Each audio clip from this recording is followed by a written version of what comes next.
Laisse-moi te dire, dans ta marche avec le Seigneur, l'handicap se révèle comme une preuve.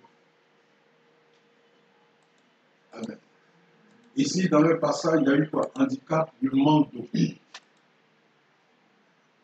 Le manque d'eau, ça c'est un besoin naturel.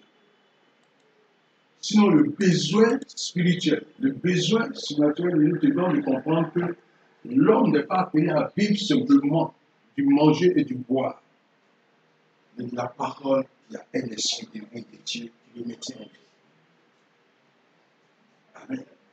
Donc ici, il y a un handicap. L'handicap se révèle par quoi? Le manque d'eau. Et encore dans la fouille, tu vois que c'est quoi? C'est un besoin naturel. C'est un besoin qui viendra entretenir quoi? Notre chair.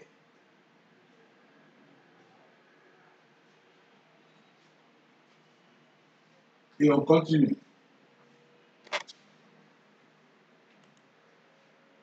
Alors le peuple prit Moïse par partie en lui disant, donne-nous de l'eau à boire. Moïse leur répondit, pourquoi me prenez-vous à partie? Pourquoi voulez-vous forcer la main à l'Éternel? Amen. Le Seigneur nous bénisse. Alors le peuple prit Moïse à partie en lui disant, donne-nous de l'eau à boire. Moïse leur répondit. Mais pourquoi c'est Moïse qui l'ont pris à partie? C'est le conducteur. Amen.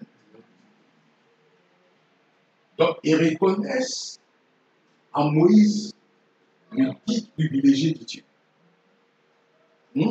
Le canal par lequel Dieu est susceptible de nous donner d'avoir accès à la terre promise. C'est-à-dire quoi?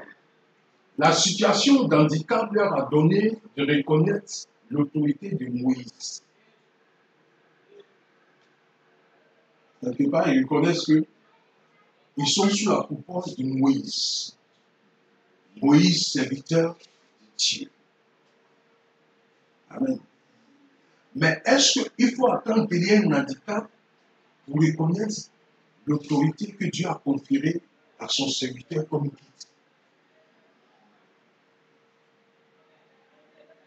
C'est un peu ça. Beaucoup de nous menons des actions sans consulter le guide. Mais quand dans la marche, on se sent coincé, on se sent bloqué, c'est maintenant qu'on reconnaît le chemin du guide. Et c'est des erreurs spirituelles que nous commettons. En toute action, la priorité à Christ. Mais toi, tu vis de toi-même.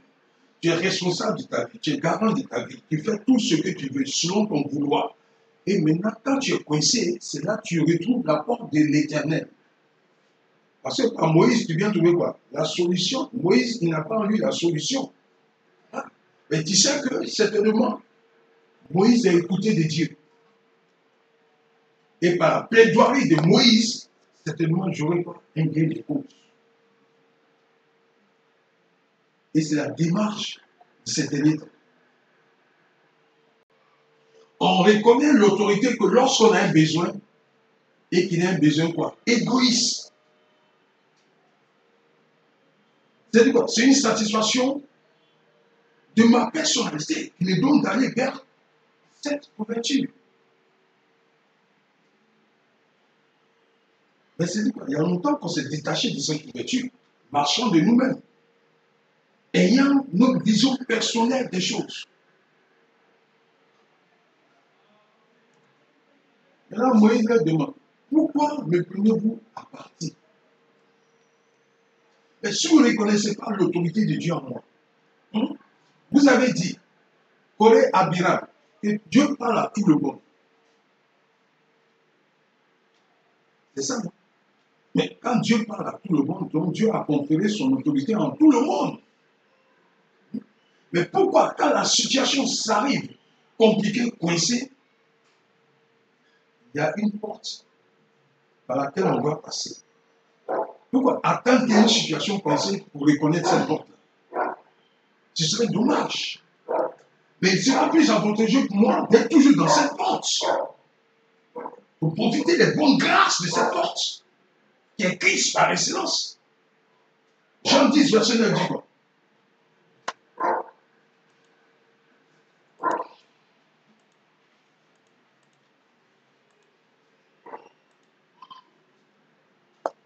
Il dit quoi? C'est moi qui suis la porte. Celui qui rentre par moi sera sauvé. Il pourra aller et venir librement. Il trouvera de quoi se nourrir.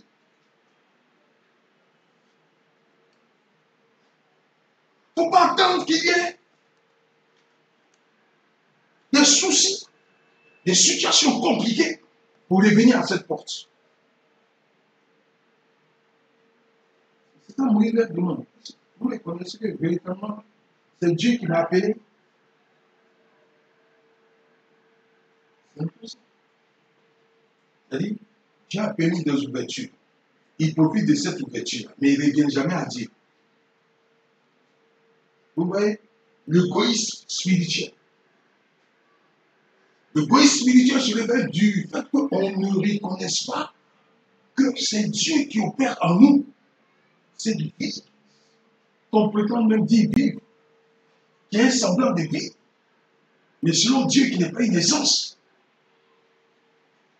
C'est-à-dire c'est une vie, quelque part, de marche d'aveuglement. On tâtonne dedans. Et on n'a pas de satisfaction. Parce que si tu as satisfaction, tu ne serais pas à mesure de revenir. De la même manière que tu es parti, tu seras responsable et continuer. Mais pourquoi tu reviens? Je reviens parce qu'il y a un manque quelque part. Mais l'homme qui te dit, reste en moi pour que ce manque te soit une complète, tu refuses. Celui qui avait la capacité de donner un peuple sur une terre qui était vide et informe. Qu'est-ce que Dieu ne peut pas faire? Donc j'aimerais que dans les compassions de Dieu, cette nouvelle année qu'on est en train d'embrasser, que chacun soit dans la vérité de Dieu. Il ne faut pas attendre d'être coincé pour venir maintenant à la porte de Christ. Ce serait dommage. Et ce serait même fatal. Et au final, ce serait quoi? Triste.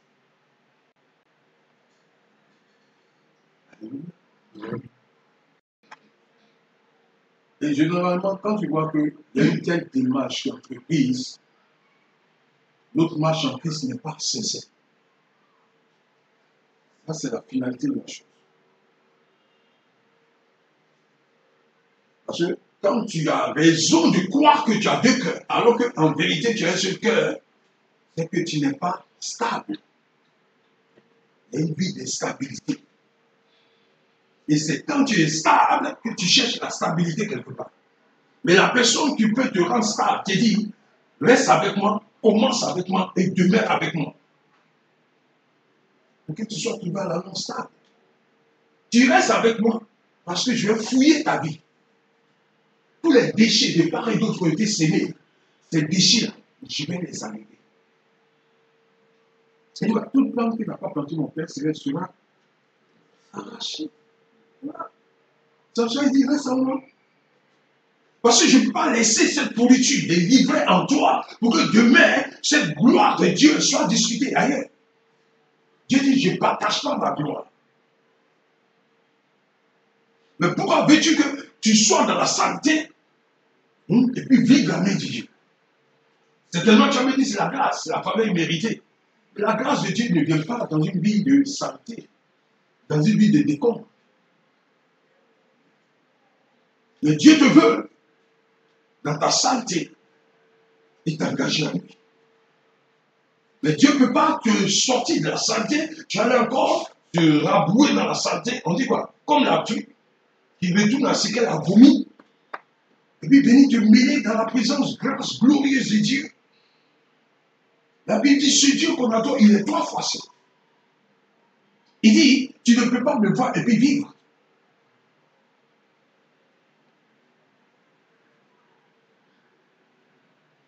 Ils sont retournés à Moïse. Et quelque part, il y a une prise de conscience. Donc, je reconnais que par le canal de Moïse, tu es sorti de l'esclavage. Donc, le fait que tu sortes de l'esclavage sera tes bénéfices. Mais quelqu'un qui t'a sorti de l'esclavage, est-ce que tu sais le plan qui t'a destiné? Le manque de la connaissance du plan de Dieu dans notre vie nous donne de nous balader.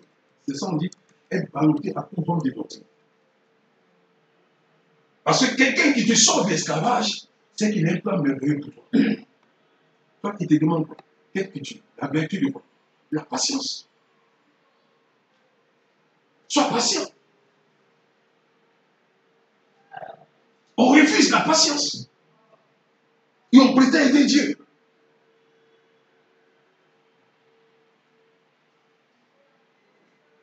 Tu n'as pas même pour pouvoir prétendre aider Dieu. Je ne sais pas. On n'a pas même pour prétendre aider Dieu. Nos communautés, moi, je ne sais pas. Nous, on n'a pas même pour prétendre aider Dieu. Mais Job dit quoi? Je suis venu nu, je vais retourner nu. Ça veut dire quoi? C'est une parole profonde. Tout ce que j'aurai comme héritage, c'est Dieu qui m'aura béni, c'est Dieu qui m'aura donné, c'est tout. Dieu nous donne de comprendre qu'on est né nu, on est venu nu. C'est quel enfant qui est sorti d'une clinique ou bien d'un centre hospitalier ou bien d'une chose, d'une protection comme maternelle, infantile, hein, qui est sorti habillé. À moins que tu sois un sorcier. Quel enfant qui est né habillé? Non, comme ils le disent. À ce que je chasse, aucun enfant n'est sorti habillé. Dieu demande que, mon ami, la même manière que tu es venu nu sur ma terre, laisse-moi m'occuper de toi et puis je vais m'habiller. Je vais t'habiller. C'est ça, David a compris. Père, si tu me demandes même un bœuf à immoler pour toi, c'est ton bœuf que tu m'auras donné, et moi je serai quoi? Un simple exécutant. Et si nous avons ce réflexe céleste, par la pensée de Christ, la terre nous sera bénéfique, parce que tout ce que Dieu a créé est bon. Il dit tout est bon pour nous. Voilà. Quand ça ne va pas, c'est qui? C'est les leaders qui accusent à tort. C'est ça. Ils ont pris Moïse à partie. De peur même de le tuer par l'application. Mais tellement ils étaient acharnés parce qu'il manquait quoi? Un élément naturel. C'est-à-dire cet élément naturel mais qui n'est même pas susceptible de te conduire dans le royaume des cieux. Tu peux boire l'eau et puis aller en enfer.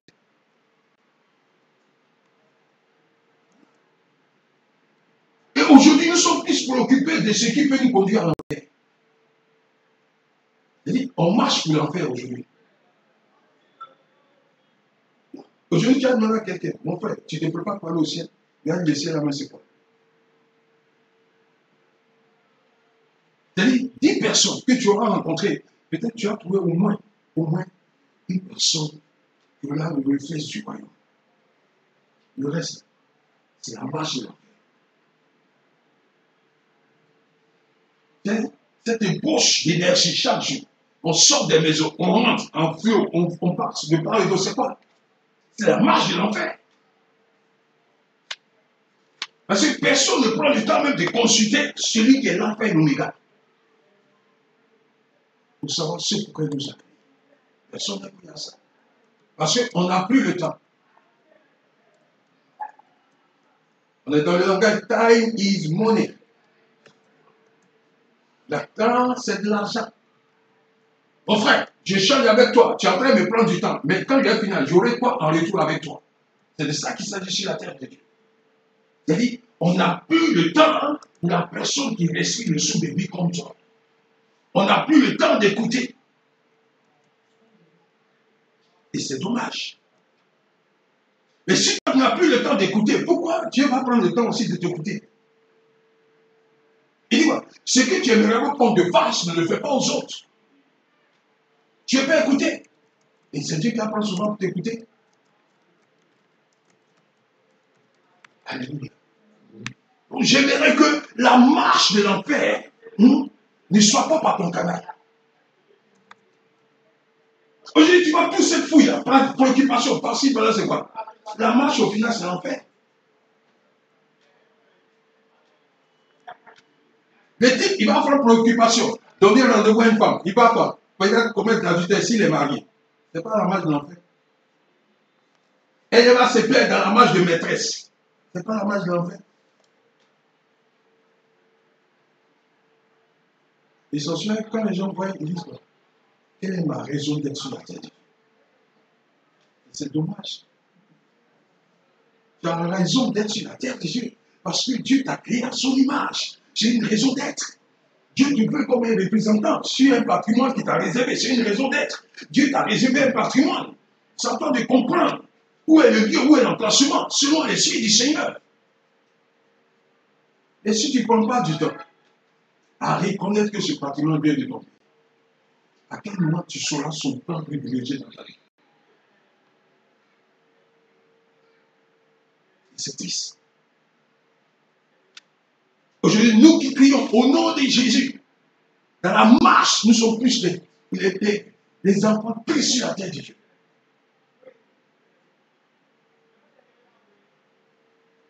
On fait pitié, on dirait des poulets qui viennent de sortir en fait, du pays de la tempête. C'est-à-dire des poulets engloutis dans un coin quelque part en train de frissonner. Et tu vois les chrétiens, on dirait qu'ils sont des poulets mouillés.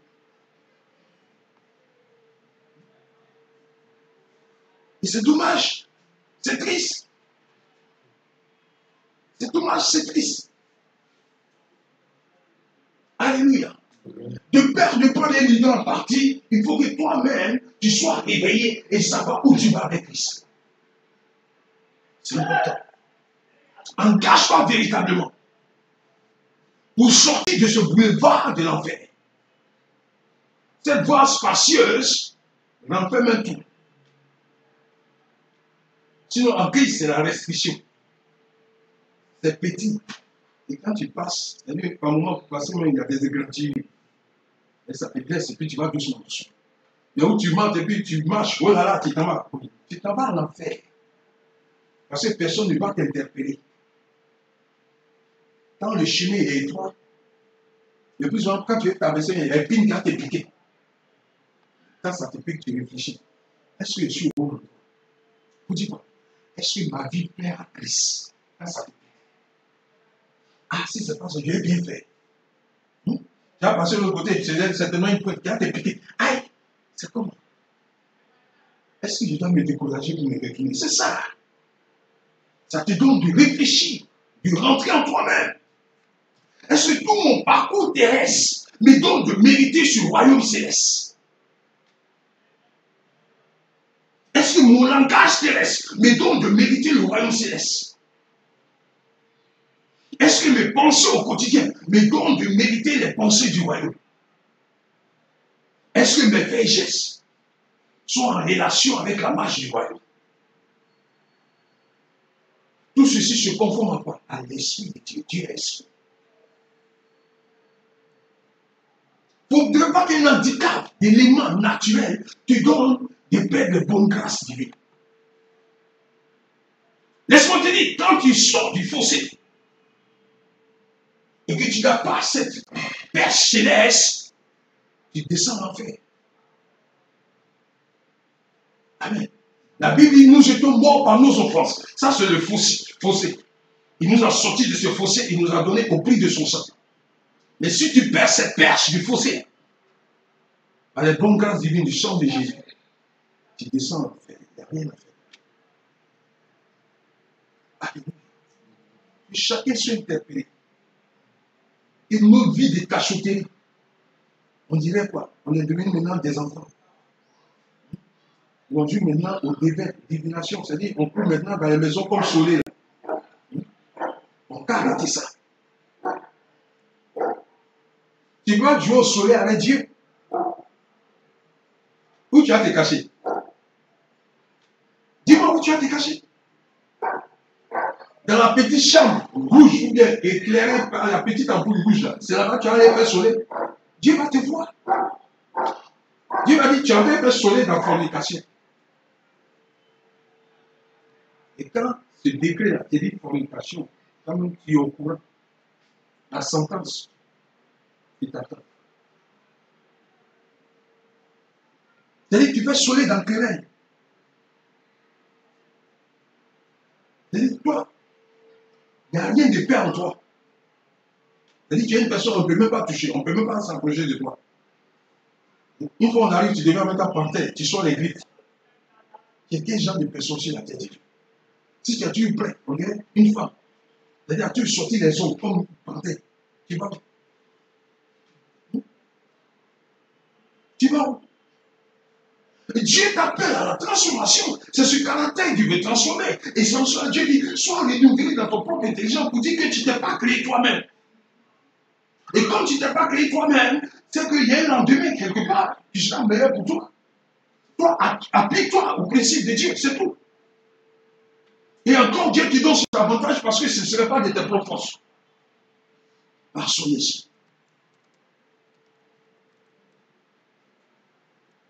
Aujourd'hui, on voit l'avantage terrestre. Mon papa a construit bien, mon papa fait ceci, mon papa fait cela. Mais toi, tu deviens quoi? Tu dis même mon papa. Est-ce que c'est pour toi? Ah, non, c'est pas parce que papa a dit à Ami que ça va construire pour Dieu. Non, non, non, non. Alléluia. Alléluia. Donc, il ne faut pas perdre du temps en ce qui ne t'appartient pas. Réveille-toi et prends ce qui t'appartient. Le Saint-Esprit nous parle. Alléluia. Ce qui vient des pères seront toujours une direction dans ta vie, mais ce n'est pas forcément pour toi. La maison de ton papa ne devient pas un abri pour toi. C'est pas que c'est ta maison. C'est ça. Le temps de séjour que tu as passé là, profite pour avoir pour toi demain. Dieu te donne un abri. Et toi, tu dois te focaliser dessus.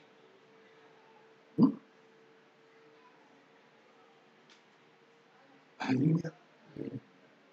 Alléluia. Et ça te donne de ne pas finir l'effort. Abidjan, il n'y a pas de problème, mon papa à la maison. Tu n'as pas honte quand tu dis mon papa à la maison. Ça va te choquer, mais ça fait honte.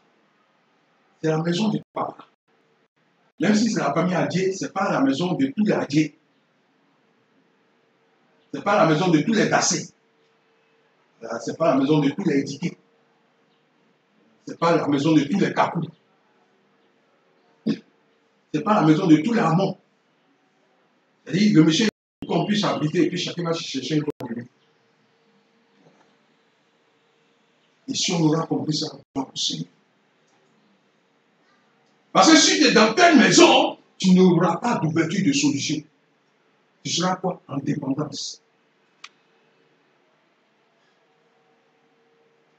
C'est-à-dire que quand tu vas devenir une maison de la dépendance.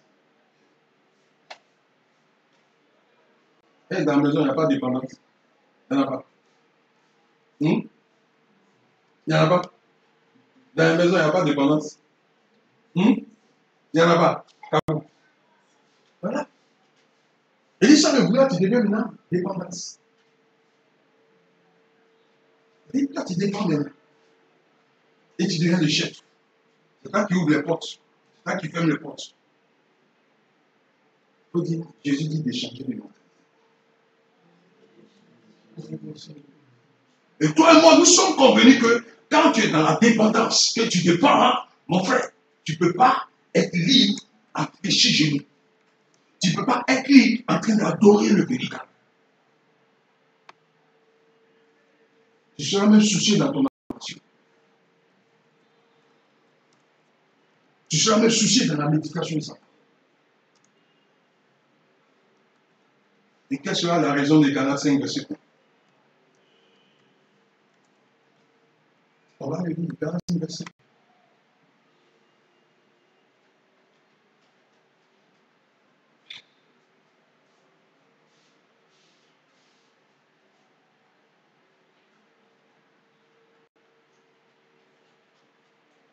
Il dit quoi? Le Christ nous a rendus libres pour que nous connaissions la vraie liberté. C'est pourquoi tenez bon et ne vous laissez pas réduire à nouveau en esclavage. Esclavage, je dépends de la maison familiale. C'est une vie d'esclavage. Sors de l'Égypte, mon ami.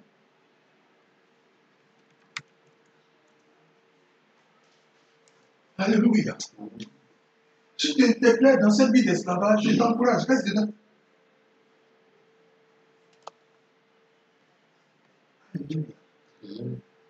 Alléluia. Amen.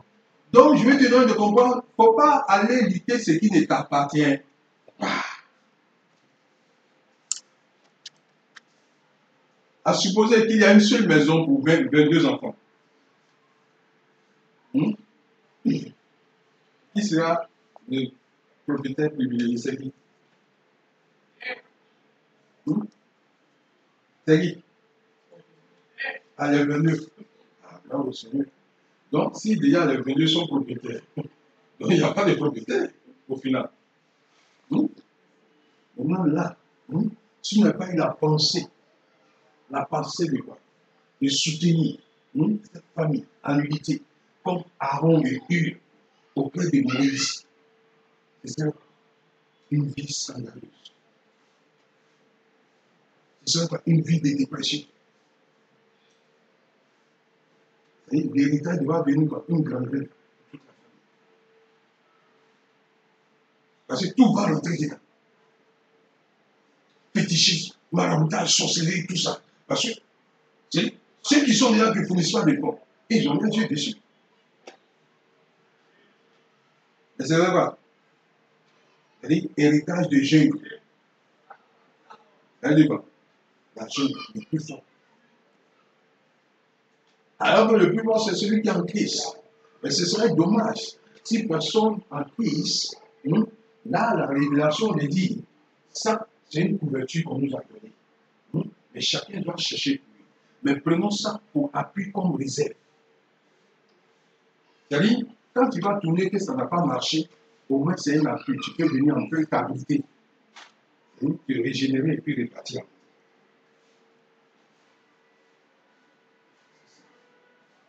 C'est tout ça que Dieu a prévu pour nous donner d'être à l'aise sur ce marché. C'est dommage. Quand on donne à l'aîné qui n'est pas en Christ, lui, à la minute, il a déjà raté ça. Non, il va être ingénieur. On dit quoi, il est ingénieur dans le mal. Il a dit, bon, les petits frères, au vu de la situation, on va trouver un palliatif. Moi, je vais comme ça, je vais aller en Europe, puis je vais m'occuper de tout.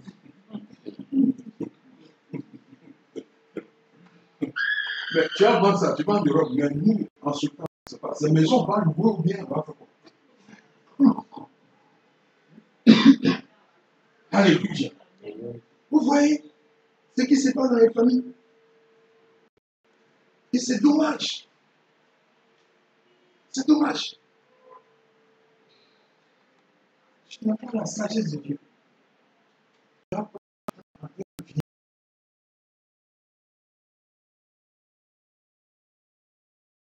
Et la maison, toi, on dit la maison, il y a une dépendance. Voilà. Maintenant, toi, tu deviens en dépendance.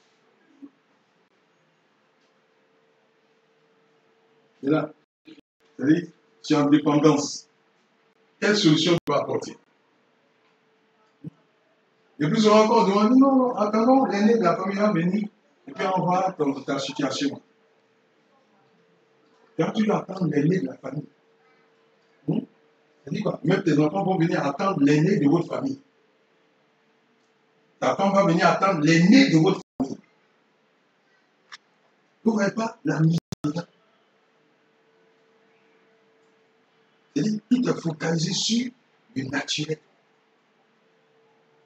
On oublie le surnaturel. Maintenant, si lui vient, il ne donne pas gain de cause. Comment seront tes enfants? Comment sera ton épouse? Alléluia. Ce n'est pas de telle vie que tu as.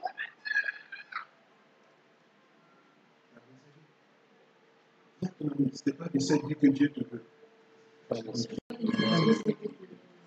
Alléluia. Dieu ne peut pas dans telle vie. Amen. Donc arrête de pourchasser un héritage de mort. Il y a quand même, arrête de pourchasser un héritage de mort. Et bien dans un héritage de vie. Au nom puissant de Jésus-Christ. Alléluia. Alléluia. Et par la suite, quand on revient à En Exode 17, avec une livre, vous allez comprendre la portée de la parole de Dieu. Il dit quoi? Pourquoi nous as-tu fait quitter l'Égypte? Est-ce pour nous faire mourir de soif ici? Nous, nos enfants et nous. Ouais, tout ce qui est cité là, c'est quoi? C'est la possession. C'est tout. C'est la possession. Et c'est ça notre préoccupation terrestre. Dans tout ça, quel est l'avantage de Dieu dedans? Au moins, s'ils avaient une intelligence de dire, mais moi ici on manque d'eau. Mais comment on peut avoir la force pour pouvoir prier longtemps? Au moins, ça va toucher un peu le cœur de Dieu. Il dit, ah, donc, quelque part, il pense à moi. Voilà. Mais là, ici, c'est un fond seulement. Il dit, le bien-être naturel. Et c'est ce plan-là qui nous est au quotidien.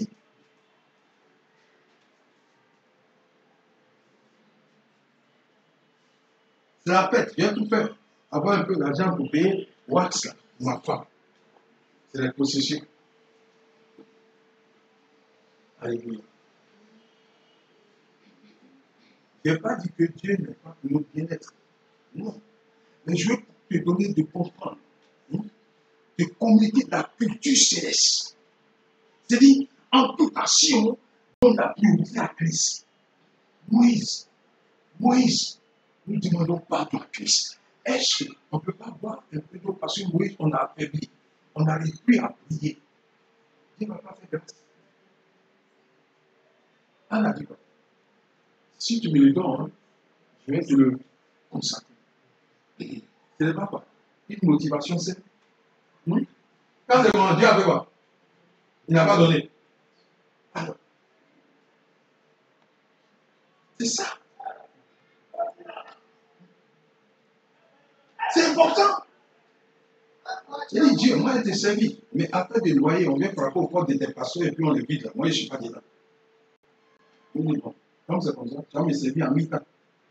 Mi-temps, c'est-à-dire que tu travailles et puis tu fais des. Voilà, c'est comme ça. Il ne m'avait pas passé comme ça. Est-ce qu'il ne m'a pas donné?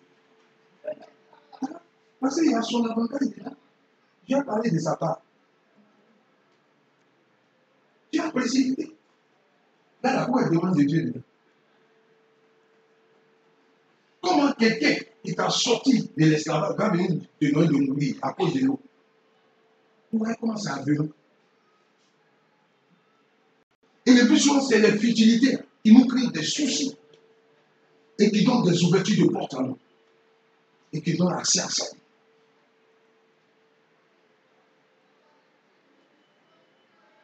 Donc, le pain, je t'ai demandé, tu ne m'as pas pu offrir le pain là. Bon, comme tu n'as pas pu me donner, bon, tu sais, tu n'as pas à te plaindre quand tu vas me voir sortir. Donc, si je n'ai pas pu te donner satisfaction à cause d'un pain, ça va te donner des sorties. Donc, sors, il faut partir.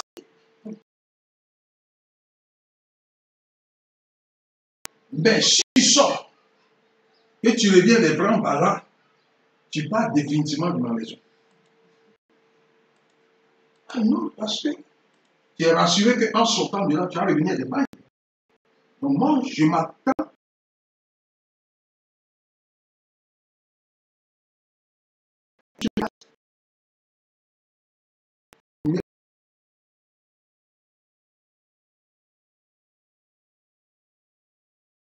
C'est quoi?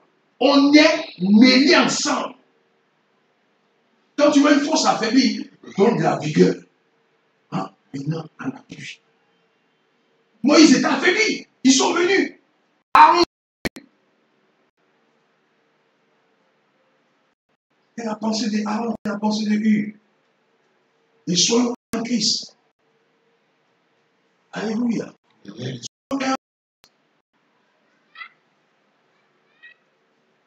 Et que Dieu fasse grâce. On continue pour comprendre un peu la pensée de Dieu. Moïse cria à l'Éternel en disant, bon, vous êtes venus vers moi. Moi, je n'ai de solution qu'en Christ. Donc Moïse, allez vers le Père. Et dis toi, que puis-je faire pour ce peuple? Ils sont sur le point de me tuer à coups de pierre.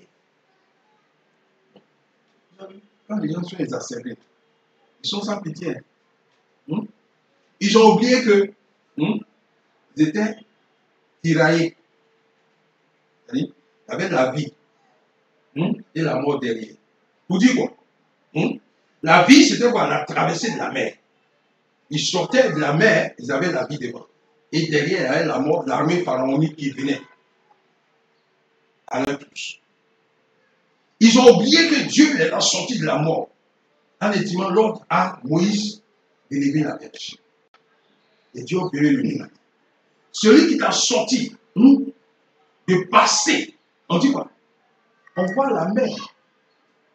Quand on voit chose, géographique, émission. Oui. Quand on voit là, on sait ce que les gorges là. Et regarde même, quand la démarche de ton entendement, on dit quoi? Tout a séché, les gens sont passés à sec. Nous savons même dans nos villages, c'est le feu là. Quand le feu se retire un peu, le feu va avec soi. La boue, à plus forte raison de la mer. Et cette puissance surnaturelle de Dieu, il te donne de passer à sec. Parce que l'eau se met quand même blum là. Écoutez ta foi, qu'on n'a pas eu là. Tu as le compte ce grand Dieu. Et vous l'avez forcé la arrêter. Tiens ton ami, je t'encourage pas à vouloir forcer la arrêter. Alléluia. Tu t'encourages pas. Mais reste fidèle. Comme lui-même demeure fidèle. Alléluia.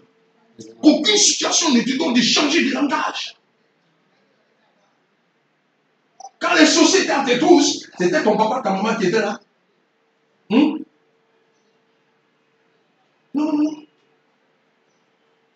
Les sociétés là. Et qui t'a sorti des mains des sorciers? C'est qui? Donc, tu vas créer une situation parce que tu manques d'eau. L'eau peut être quoi? Peut-être la facture que tu n'as pas pu payer. Alléluia. L'eau peut être quoi? C'est naturel. La nourriture que tu n'as pas pu. C'est pour ça que tu es en train de poser ton Dieu. La Bible dit quoi? Il fait sortir le pain de la terre.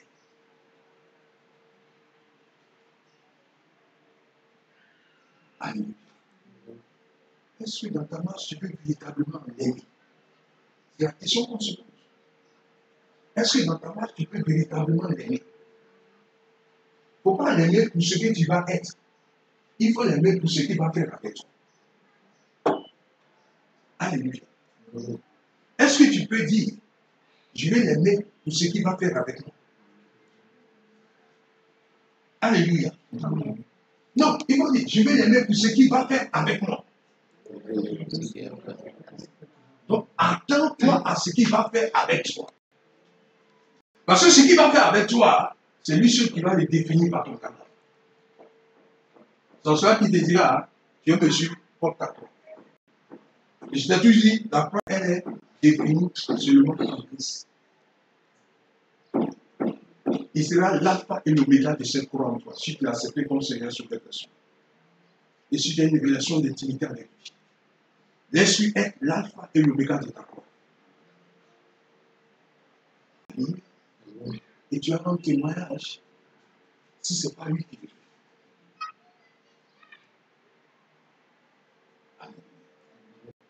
Moi, je ne veux pas triste. Il ne faut même pas que les soucis de fête. Si tu te mets dans la fête et la fête te donne de sortir, il va verser sur ton visage les excréments de tous les animaux que tu auras pour mourir. Amen. C'est-à-dire quoi? Le mouton que tu as fait égorger, le poulet que tu as fait égorger sans Christ, excrément, Dieu va faire ça sur ton visage. C'est la vérité. Il a dit, on va voir ça. Malachie 2. On va lire.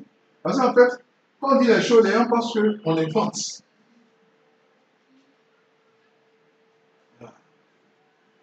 Il dit quoi? Si vous n'écoutez pas, si vous ne prenez pas à cœur de m'honorer, dit l'Éternel, le Seigneur des armées célestes, alors j'enverrai la malédiction contre vous, et vos bénédictions, j'en ferai des malédictions. Oui, j'en fais des malédictions, car aucun parmi vous ne prend à cœur de m'honorer. On continue au verset 3, il dit, je vais détruire votre postérité et vous jeter à la furie les excréments des bêtes que vous offrez en sacrifice lors de vos fêtes. C'est moi qui ai dit?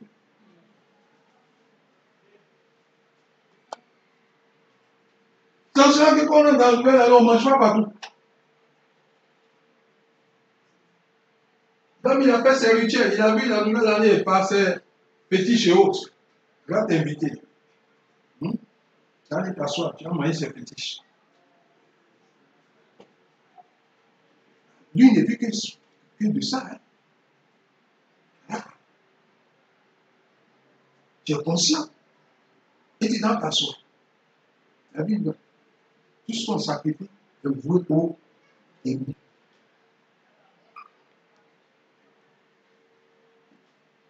Tu as fait ton programme. Tu es rentré dans la décision céleste. C'est-à-dire, le 12e mois est un mois décisif. Pourquoi? C'est un mois qui donne quoi? Une fermeture à une année et une ouverture à une nouvelle année. Maintenant, toi, tu dénonces l'aurore de la nouvelle année.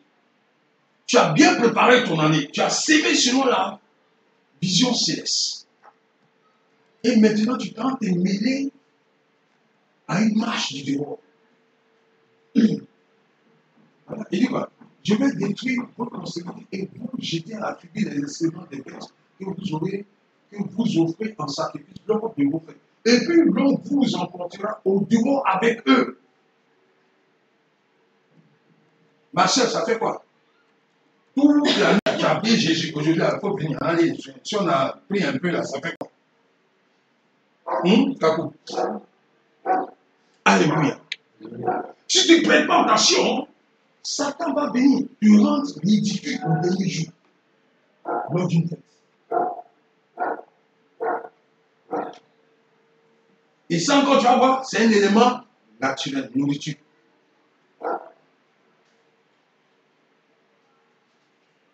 Plus souvent, c'est dit quoi? Dans le voisinage, les gens font des collectes de fonds.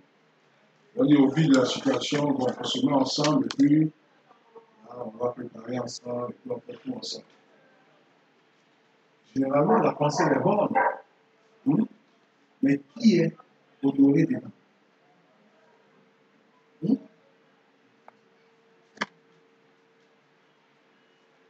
Qui est honoré dedans? Si tu ne prêtes pas attention, la Bible dit qu'ils vont te mettre au dehors. Au dehors, c'est sorti du cadre, c'est sorti du plan de Dieu. C'est perdre son intégrité. Et le plus souvent, si tu ne prends pas garde, ils vont mélanger ça. Ils vont mettre ce péri, c'est-à-dire ils vont mettre beaucoup de gens, ils vont te servir.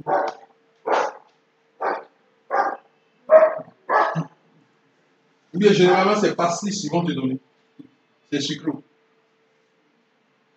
Maintenant, quand tu vas parler, tu dis quoi? Hein? Est-ce que Timothée, là, quand lui a parlé de voir pastis, il avait mal au corps. C'est ce que les gens prennent, les gens tirent pour voir.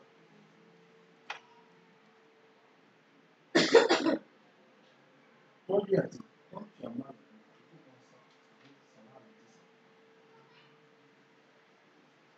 oui, quoi? L'autorité. Les gens ont pris ça. Qui a dit ne pas boire?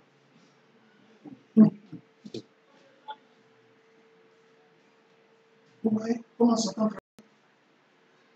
Qui a dit de ne pas boire? Et quand quelqu'un va dans sa campagne d'évangélisation, dit C'est parce que vous buvez les vampires, les vins avec les vieilles bouteilles. C'est ça que vous avez mal au ventre. Nous, parce que nous, on boit les vins de cave. C'était, on dit quoi, vin d'Amazon, les renommés. C'est ce que le pasteur dit dans sa campagne d'évangélisation de boire. Il dit ne pas boire vampire. Les grosses bouteilles là, avec les étoiles dessus, là. Ça vous rend malade. C'est ça, nous sommes dans les derniers. Alléluia. Alléluia. C'est dommage. C'est dommage. Le premier jour, nous sommes un. Mélange de Dieu, nous avons dit, tout le monde c'est en Christ. Deuxième jour, c'est révélation. Sans appui, rien. Un tel, tu es comme ça, c'est fini. Troisième jour, c'est du vin maintenant. Vous buvez Valpierre, vous avez mal, vous avez les toxicolies, tout. Là, il y a plus de cartes. Quelqu'un qui est innocent, qui vient maintenant, c'est vrai, de se prier des choses. Mais le pasteur, il est critique. C'est un guide. Et ses propos se révèlent dans la vérité. Il va le faire ce que tu lui as dit. Mais de façon consciente. C'est ce que la Bible a dit. Ce serait dommage. Et ce qu'il t'a dit, la marche aujourd'hui, c'est la marche de l'enfer. Il dit, il s'en fout. Et ça,